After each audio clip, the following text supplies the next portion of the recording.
तशवीशनाक वाक़ हुआ, आपने उसकी तो कंडेमनेशन कर दी। ये फरमाएं कि अब आपके पार्टी के मामलात पे आ जाते हैं।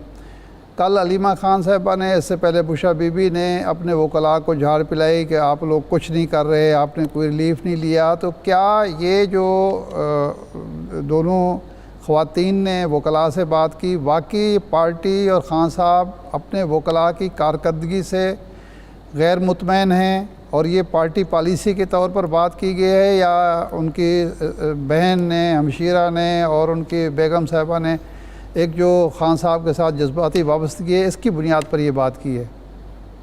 अलीमा खान साहिबा जो हैं वो इमरान खान की बहन है। वो एज अ बहन कंसर्न्स शो कर रही हैं।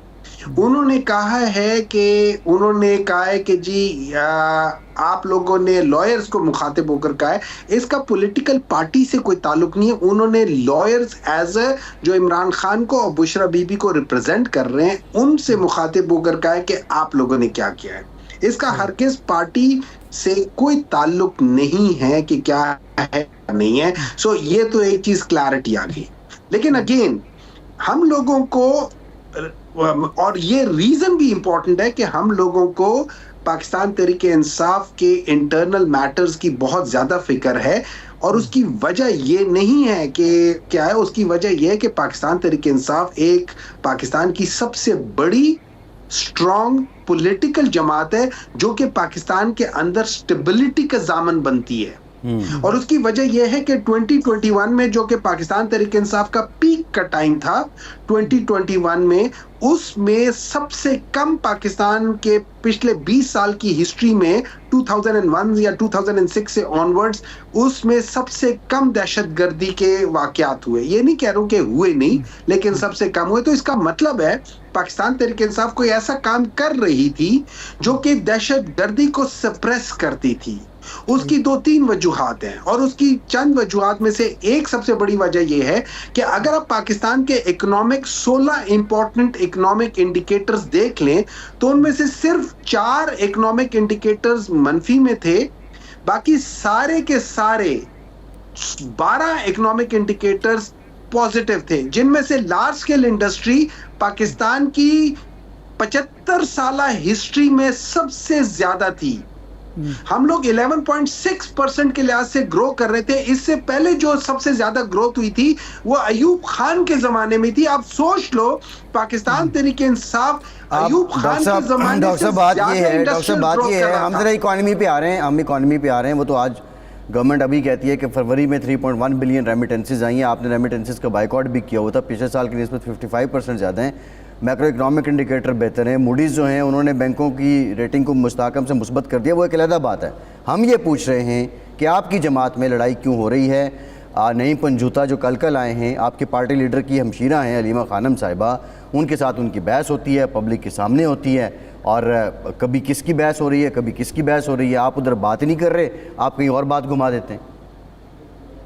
सर जी मेरी बात बताएं, अगर पहले तो मेरे लिहाज से अगर मैं नईम पंजोता साहब की जगह होता, मैं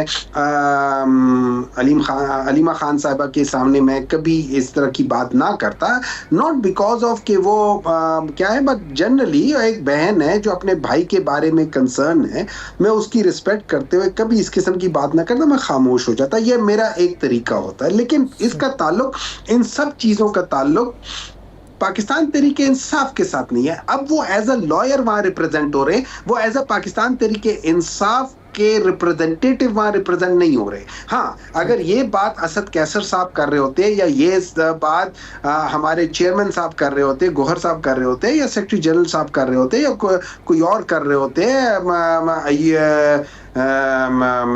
क्या नाम है उसका, उमर अयूब साहब कर रहे होते, तो फिर मैं इसके कमेंट कर सकता था। लेकिन चूंकि नईम पंजोता साहब एज अ लॉयर वहां रिप्रेजेंट कर रहे थे। जी ठीक है, आपका दुरुस्त है कि ये चूंकि एक वकील के तौर पर बात हुई है और एक बहन के तौर पर उन्होंने बात की है, तो इसलिए ये पार्टी पॉलिसी नहीं हो सकती। दुरुस्त फरमाया। अब सियासी मौज़ूआत पे आ जाते हैं। मौलाना फजल रहमान के साथ आपके बातचीत चल रही है 1-1.5 महीने से। कामरान मुर्तज़ा साहब ने हमारे प्रोग्राम में कहा कि हमने कुछ रिजर्वेशन पहुँचाई थी असद कैसर साहब को, लेकिन 1 महीने तक उन्होंने जवाब नहीं दिया। कल दोबारा परसों शाम को मुलाकात हुई तो कल उन्होंने कहा कि एक दफ़ा फिर हमने रिजर्वेशन उनके सामने रखी हैं। अब ताख़ीर जो इत्तेहाद में हो रही है या रिजर्वेशन ख़त्म करने में, वो आपकी तरफ से हो रही है, तो इसकी क्या वजह है आप समझते हैं?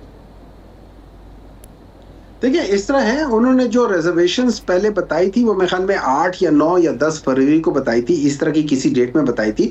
उसके बाद इमरान खान से किसी ने मुलाकात करने की हमें इजाज़त ही नहीं दी, हमारी पॉलिटिकल टीम को कोई इजाज़त नहीं थी।